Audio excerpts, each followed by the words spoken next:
Mr. B. Dhanasegar is working as a lecturer in Department of Information Technology, Anna University, Chennai.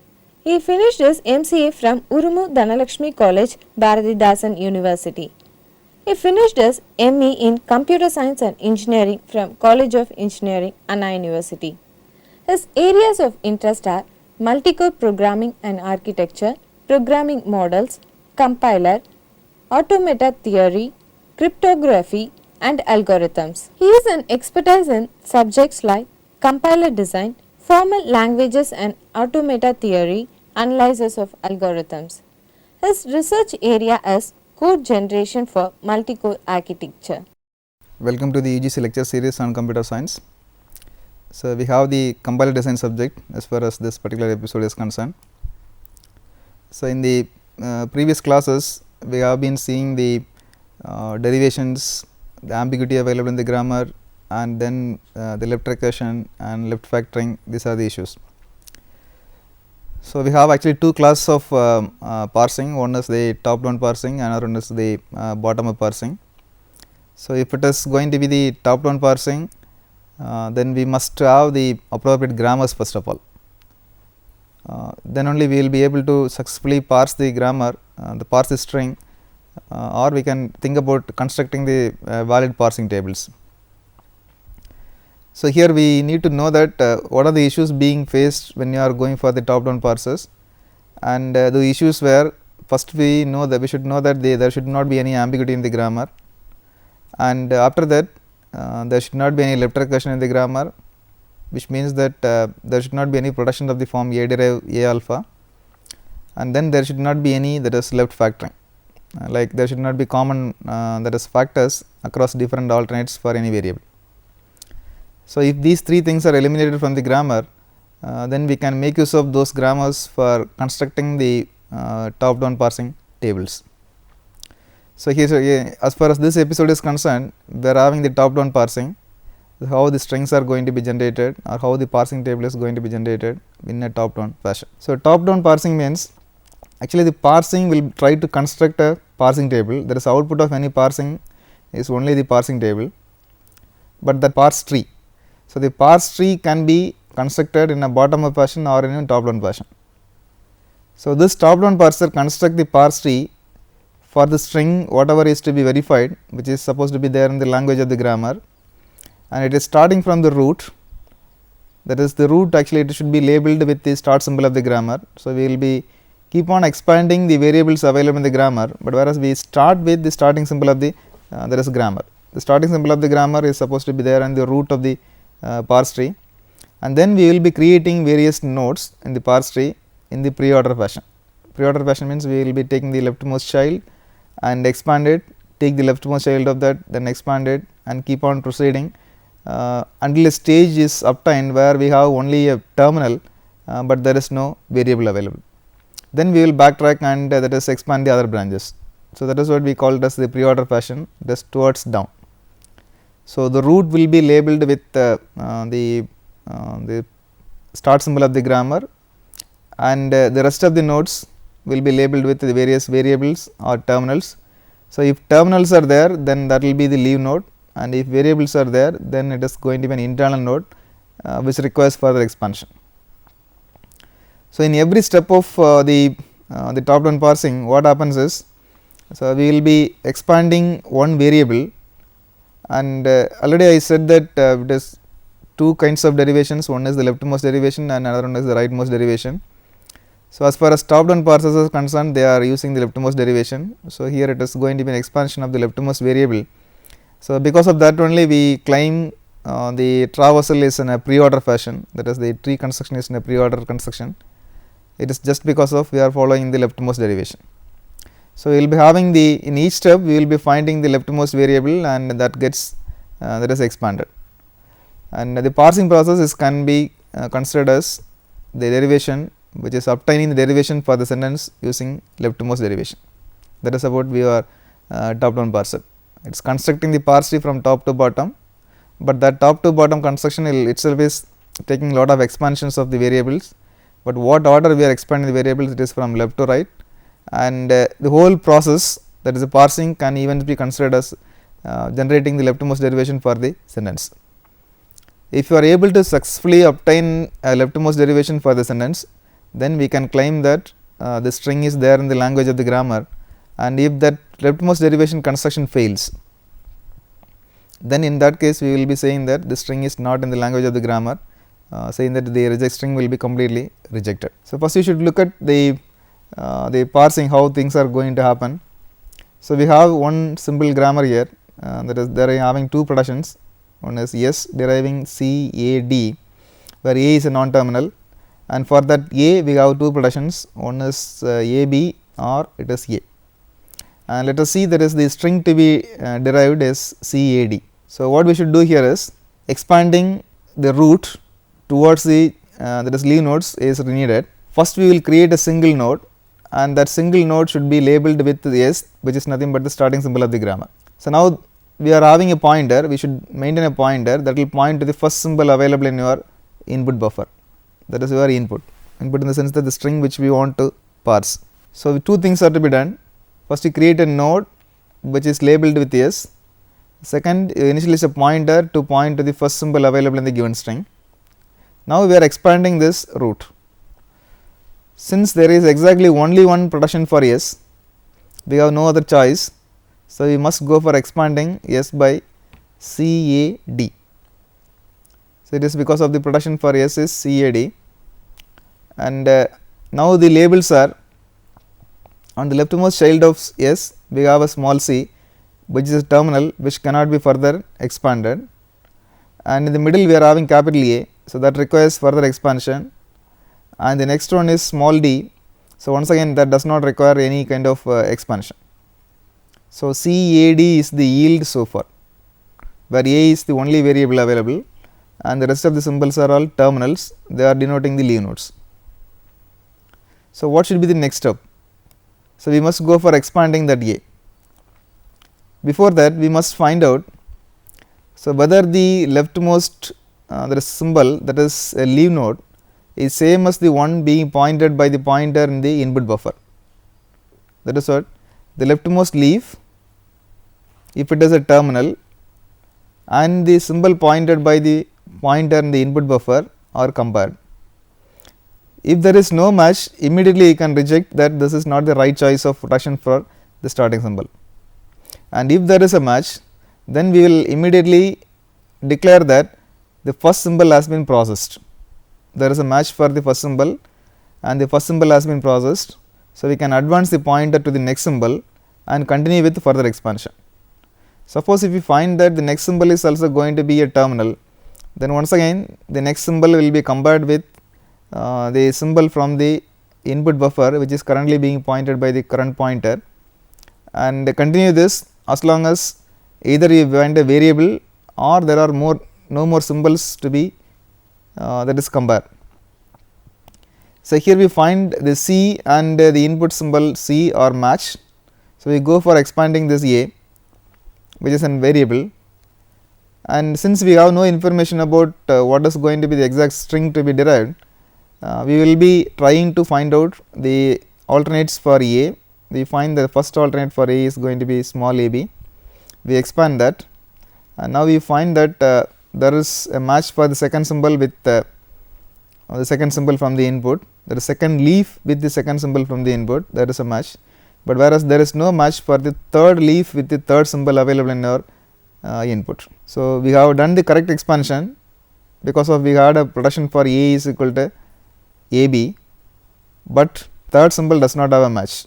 So, what you should do here is you simply go for backtracking the that is current position. So, backtracking becomes mandatory or becomes it is needed whenever you find that more number of choices are available for any variable. As far as S is concerned, if there is a need for there is backtracking, we will immediately say that the parsing has been failed because of S does not have any alternate. But whereas A is concerned, we had two alternate productions, so we can even try out the other one also. When you try out the other one, so we will find that A is expanded to small a, and now you collect all the leaf nodes. So, there will be a match with the inputs which are given in your for parsing. So, first we find that the earlier we found that the second symbol was matching, but the third one was failing. After backtracking, we have produced a new parse tree which has S as the root, and the immediate first level yields are going to be C, A and D, and in the next level we find A expanded to small a. So, we will be having the tree with yield C, A, D, and we know that C, A, D is the entire, that is input, which is supposed to be parsed. So, this is a stage where we have to declare that the string has been parsed and the parse tree has been obtained. So, this is what the actual process being carried out as far as any, that is parsing table, sorry, top down parsing is concerned. We start with the root and we will keep on expanding the various non terminals, and every time when you are making an expansion, you find out whether we have reached a leave node or not.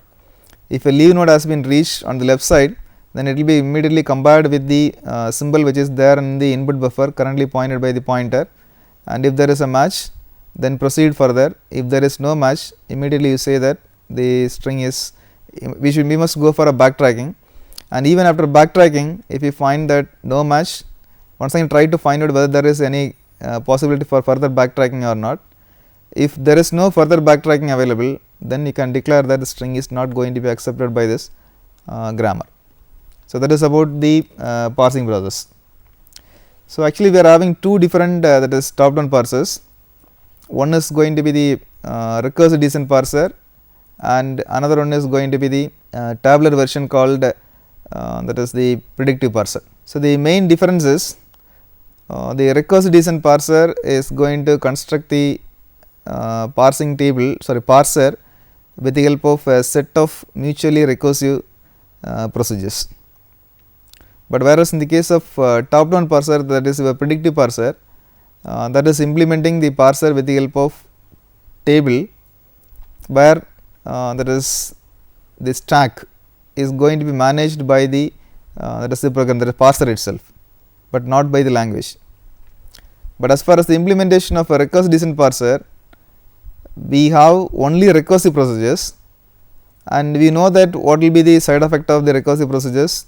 So, there will be huge number of activation records being generated, and the number of activation records which could be possible for, that is expansion, so possible for storing, is fully limited by the amount of stack available in your machine or stack being supported. So, if there is too much of depth in parsing, so that actually it is because of too many number of nested recursive calls, we find there will be many number of activation records being created in the that is symbol table, sorry, in the stack. So, what is the result of that? The stack gets that is filled. So, when you find that there will be too much of depth of there is recursion, most of the time your system will fail to parse a string by finding that there is stack overflow. So, that is the issue actually being faced because of the recursive descent parser. But otherwise, as far as the implementation component is concerned, it seems it is very simple as far as the recursive descent parser is concerned, whereas the tabular version of the parser, which is called as the predictive parser, which can be, and there is, which we will actually we will find that it is not very easy for implementation, but whereas since the stack is being controlled by the parser itself, it is possible to have as many number of stack entries as we wanted to have, so that the parsing will not fail for any reason. So, that is about the comparison in between your recursive descent parser and the predictive parser. So, time being we shall start with the recursive descent parser. So, it has a set of recursive procedures, as I already mentioned that it is having a set of recursive procedures, and its input is going to be the string which we want to, that is parse, and now we will be having the strings as the input, string being that is accepted as the input, and those procedures will be reading the strings as input. And another thing is, we must understand that actually there is no backtracking as far as recursive descent parsing is concerned, because of the stack is being playing an important role in recursion. So, that is completely taken care by the stack. So, there is no explicit backtracking in recursive descent parser. So, where we will be starting the process. So, the execution or the parsing process will be starting from the that is the first symbol. The first symbol is nothing but the start symbol of the grammar, and that is going to announce that the parsing has been completely over. So, if it is reading the or if it has completed the reading of the entire input string. So, once the entire input string has been completely processed, then it will announce that the parsing is over, and if it either finds that it cannot proceed further, that is because of the input string is not finding a match, and or it is because of there is no valid production being followed, then in that case your parser will say that some error is obtained and will terminate abruptly, saying that this input cannot be parsed. So, we will take an example and we shall see that is how the recursive procedures are being written, but after a short break.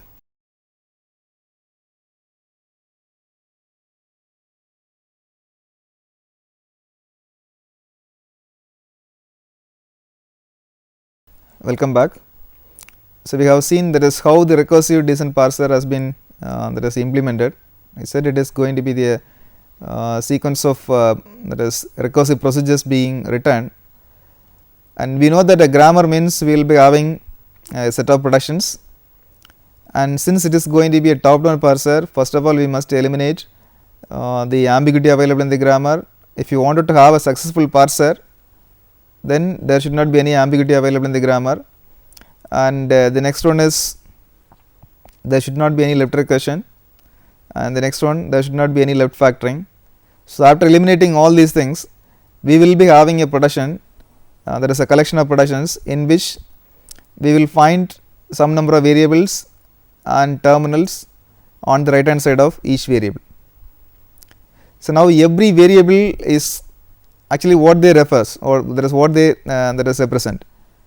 The variables are representing set of all strings or class of strings, and those strings are supposed to be recognized by those variables.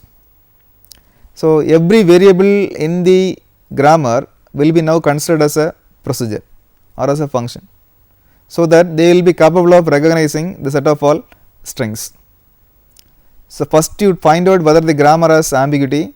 If so, you remove it, and then you find out whether there exists a left recursion or anything, you remove it. If there exists left factoring, you remove it, and after that we find a grammar in which there exists large number of variables and terminals, and for every variable you write a procedure. Every terminal you will read and check whether it is right or not. So, this is how we are writing a recursive descent parser for any grammar. Let us take one example. Here we have the expression grammar. By default, the expression grammar is going to be an ambiguous grammar, and after eliminating the ambiguity available in the grammar, we have the new grammar called that is E derives E plus T or T, and T derives T star F or F, and F is opening bracket E closing bracket or ID, and there is no ambiguity because the operators are ordered in the increasing order of the priority, and the associativity is also maintained. Both plus and multiplications are having left to right associativity, but we find that these productions are having left recursion. That is, the first two are having left recursion, and whereas the third one we do not have any kind of left recursion or even a left factoring concept. So, how will you eliminate the left recursion available in these two grammars? So, here we have this resulting grammar. We have that is E derives T E dash, and E dash is the new variable being introduced, and then we will be writing new production for E dash. It is whatever remaining after this, that is your left recursive variable, that is nothing but your alpha in your general framework. So, plus T followed by E dash or epsilon just for the base case. So, that is for the first production, and for the second production we have T derives F T dash, and for T dash we will be having star F T dash, and that is or epsilon, and finally the new production is going to be F derives opening bracket E closing bracket, or it can be ID. So, this will be your new set of productions which do not have any, that is left recursion or left factoring or even the ambiguity. So, now this grammar can be used for constructing the recursive descent parser. So, as far as this grammar is concerned, first of all we should know that is what are the variables available and what are the terminals available.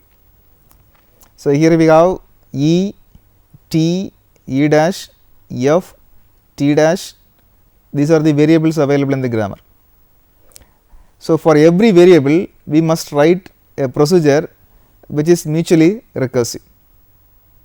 So, we should write a procedure for E, we should write procedure for T, then E dash, then another one is for T dash and another one is for F. So, totally we will be writing around 5 number of procedures for E, T, E dash, T dash and F, and these procedures are supposed to recognize the symbols like plus or multiplication or opening bracket or closing bracket or even ID. So, that is what we are doing as far as the parsing with the help of recursive descent parser. So, we shall see how we are writing the that is the recursive procedures. So, the first one is the procedure for E. So, the procedure for E has two calls. The one is going to be the call for T and another is going to be the call for that is E prime or it is going to be E dash. You just look at the production for E, the production for E that is E says T followed by E dash. So, we know that these are both are that is non-terminals. Since they are non-terminals, they will be simply replaced by the procedures. So, you make a call for T and make a call for E dash. So, that will be the only job done by the function called E. So, we have that is T call for T and call for E dash. So, that completes the function for that is E. And when you go for E prime, that is the E dash, so we have two things as far as E prime is concerned. So, one is plus T E dash and another one is going to be epsilon. So, if it is going to be plus T E dash, we know that it is going to be a first symbol, it is a terminal that is nothing but plus, and the second one is going to be a function call and third one is also a function call. So, what should be done as far as this E prime procedure is concerned is first symbol must be a plus. So, you check whether the input symbol is plus or not. So, if the E prime is to be expanded or if E prime is processing, then it is strictly expecting a terminal plus. That is, if it is starting with the terminal, it must be a plus only. So, once it has read plus, then we can go for advancing, there is a function being used for advancing the input pointer. So, that actually it says that plus has been already processed, we go and process the next symbol from the input. To find out the next symbol from the input, we will go for calling an advance, and then we are having that is T. So, it is going to be a call for T because of the production for E prime is plus T E prime or it is going to be epsilon. So, plus has been already read and we have advanced the pointer, and then we are going for that is T, we have made a call for T and that is going to be completed, and then we will go for calling that is E prime. So, that is the last call and that is going to be the end. Actually, we are having two number of productions for E prime, one is going to be plus T E dash or it is epsilon. We do not handle the epsilon as far as this case is concerned. What does it mean is, this E prime sometimes even without reading anything, it can return a successful answer, it can return a successful flag. It is because of it does not accept anything, that is, it can even recognize empty. But if it is having a terminal starting with a plus, it has to do the rest of the things like advancing the pointer, making a call for T and E prime, and if it does not read plus, we simply ignore that, it will return that is true, saying that E prime has successfully completed. We will be having two similar functions, one is for T, another one is for T prime, and for T the production is going to be F T dash. So, F T dash means we will be making a call for the function that is F, and then we will be calling the function for T dash or T prime. So, if both return success or there is true, then we can continue with the remaining procedures. Then as far as T prime is concerned, it has two productions. One is T prime derives star F T prime or epsilon, the same as what happened for E prime, but the symbol to be recognized here is a multiplication, not a plus. So, we will be checking whether the input symbol is going to be a star or not. So, if the input symbol is star, then it means that one symbol has been processed now. So, advance the pointer, we will be making the pointer to point the next symbol by calling the advance. So, we will be going for there is advance call, and next we have to make a call for the function called f, and finally we will be making a call for T prime. So, all these things are supposed to be done only if the input symbol is multiplication, and if the input symbol is not multiplication, it will immediately that is return that T prime has been completed, and that is having the impact of epsilon. That is, both E prime and T prime should have, that is are having epsilon, which means even without reading anything from the input, they can return true, saying that the parsing has been successfully completed. So, that is about your T and T prime, and finally we will be having only one that is procedure, which will be for F, and the production rules for F are, that is going to be, one is the opening bracket E closing bracket, and another one is going to be the ID, and here it is completely different from the T prime and E prime. It is strictly supposed to recognize something as the input, because in both the cases we have terminals. The first alternate says that opening bracket as a terminal, that is any string recognized by their production should have opening bracket as a terminal first symbol, and it should end up with closing bracket. So, if it is not starting with the opening bracket, we must have a starting point with ID also. So, if you look at the function for that, we have procedure F. First you read whether the input symbol is ID or not. If it is ID, then simply advance it, because ID is a valid symbol which you have read and we have advanced. If not, we will go for checking whether the input symbol is an opening bracket or not. So, if it is an opening bracket, then we must go for advancing to point to the next symbol, and then we must make a call for E, and then you read the next symbol and you check whether the next symbol is going to be closing bracket or not. So, if you start with ID, then advance it and do the job is done, and if it is opening bracket, then we will make an advance and we will make a call for E, and then we are checking whether the next symbol is going to be closing bracket or not. It is strictly required that once we have seen opening bracket and after recognizing some portion of the expression, we must have a closing bracket. So, if it is not there, then we will be declaring an error. So, that is the meaning of this condition. So, once we have entered into the opening bracket case, we must have a closing bracket and check whether it is closing bracket or not. If it is there, advance it, and if it is not a closing bracket, error. And there is one more error that is being thrown here.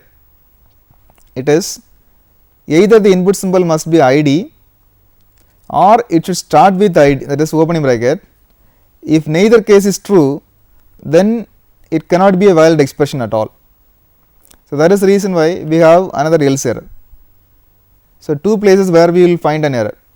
One is the expression is not at all starting with ID or with opening bracket, and another one is the expression started with opening bracket, but it is now not ending with closing bracket. So, these are the two cases where we will find that is errors. So, if you are given a grammar for constructing the request descent parser, the first thing to be done is you must prepare the grammar for there is top down parsing, which means that there should not be any there is left recursion, left factoring, or even the ambiguity. Once you have done all these things, you can go for simply rewriting the that is grammar by using the appropriate procedures. That is, every variable will be converted into a procedure, and the terminals will be simply read and being that is compared. So, to summarize, so we have seen what is going to be the top down parser and how it is constructing the parse tree for a simple that is grammar. We will be having the root is labeled with the starting symbol of the grammar, and then we will be keep on expanding, and the expansion will stop whenever we reach a leave node. And if you are not able to reach leave nodes on all cases, then we will be having an error saying that the parse tree construction has been failed. And later we have seen that is the recursive descent parser that is implemented with the help of mutually recursive procedures. So, from the question component you may have what is the definition of top down parser, and what is the need for backtracking in top down parsers, because of when we are having multiple choices for productions to derive the string which we are given, there is a need for sometimes that is backtracking. If you have taken the wrong choice for expansion, we must correct it by backtracking with the other choices. And how the different recursive descent parsers are implemented? They are implemented with the help of that is mutually recursive procedures. And the drawback with your recursive descent parser is the stack is being controlled by the language, but not by the parser. So, the limitation on the stack becomes the limitation of the limitation of the size of the stack becomes the limitation of the recursive descent parser. So, with this I complete this episode. Thank you all.